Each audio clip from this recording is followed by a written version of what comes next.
L'une des obligations de la critique est de ne jamais tenter d'anticiper sur la qualité ou le contenu d'une œuvre avant de la découvrir. Ne pas attendre quoi que ce soit d'un film qui permettrait à ce dernier de répondre à nos attentes, à nos désirs, est à associer au plaisir de la découverte, à la satisfaction de l'étonnement et au respect des créateurs. La curiosité doit être un moteur critique et non un frein. Il arrive cependant que le critique, exalté par la première ou la seconde œuvre attrayante d'un jeune cinéaste, se laisse gagner par des attentes spéculatives. Il s'agit alors de vérifier ou de confirmer les promesses faites par un auteur en devenir. C'est très exactement ce qui explique l'émoi provoqué par l'annonce de la sélection en compétition à Cannes de Leila et ses frères, le nouveau film de l'Iranien Saïd Roustahi. Il faut dire que La Loi de Téhéran, son second film, Life and a Day, son premier long métrage est encore inédit en France, avait enthousiasmé massivement lors de sa distribution en salle. La version de Leila et ses frères proposée lors de cette sortie nationale est légèrement plus courte que la version présentée à Cannes en mai dernier. 10 minutes en moins environ. Le film perd en durée mais gagne en intensité, notamment dans sa première partie. Plus sec, plus tranchant, plus radical, le montage raccourci rejoint ainsi l'idée globale du film et accentue les effets du réel sur les individus. Nous l'évoquions lors de la découverte du film au Festival de Cannes, Leila et ses frères arpentent des territoires qui affichent nombre de similitudes avec la comédie italienne des années 50-60. Factuellement, il est difficile d'échapper à ce qui invite au rapprochement. Ça gueule, ça hurle pour se dire l'amour qui, malgré tout, réunit les personnages, ça imagine des projets invraisemblables pour changer de conditions, et pourtant, ça sait aussi que c'est perdu d'avance. Les grands réalisateurs italiens du genre, Dino Risi, Vittorio De Sica, Monicelli, Comencini, Pietro Germi, entre autres, Fellini aussi en quelques occasions, se sont inspirés de la réalité italienne de l'époque, tout comme le fait aujourd'hui Saïd Roustahi dans les films que nous avons pu voir jusqu'à présent. Inspiration puisée dans l'évolution de la société iranienne, dimension comique qui emprunte à la caricature pour tendre vers le grotesque, théâtralisation des situations, inéluctabilité des faits, présence d'un destin contrarié par la substance des contingences sociales, etc., etc.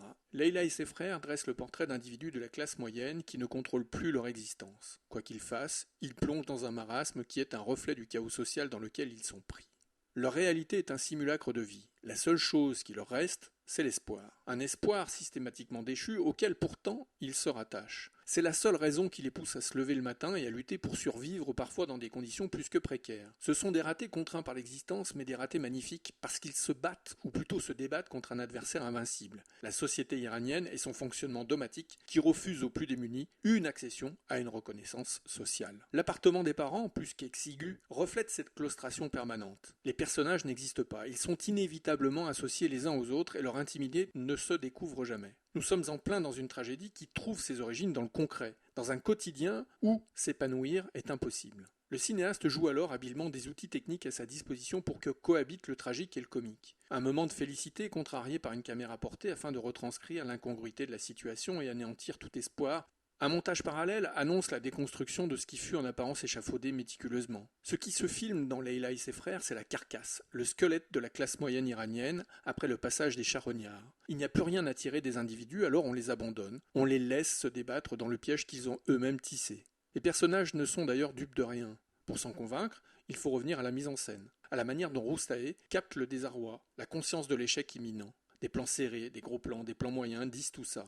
Les visages traduisent l'ampleur du drame qui se joue. Les regards expriment l'essentiel. S'ils courbent l'échine, s'ils obtempèrent, les personnages ne se soumettent jamais, ils ne cèdent jamais totalement. Chaque individu transcende les caractéristiques qui lui confèrent une identité propre, ou plutôt qui déterminent le rôle qui lui est attribué.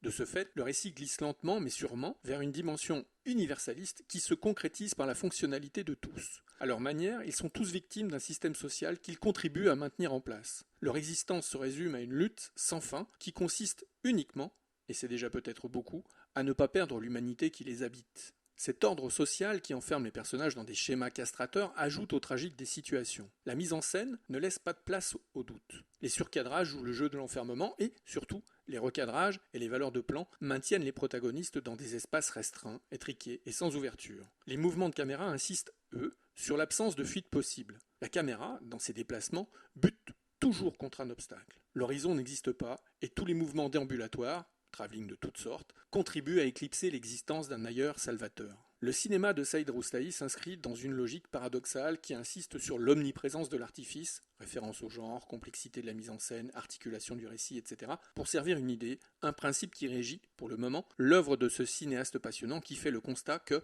le tragique n'est jamais aussi éloquent que lorsqu'il trouve ses origines dans la réalité qui nous entoure, surtout si celle-ci est conditionnée par l'omniprésence de l'autre, cet autre soi-même, qui nous ramène toujours à ce que nous sommes.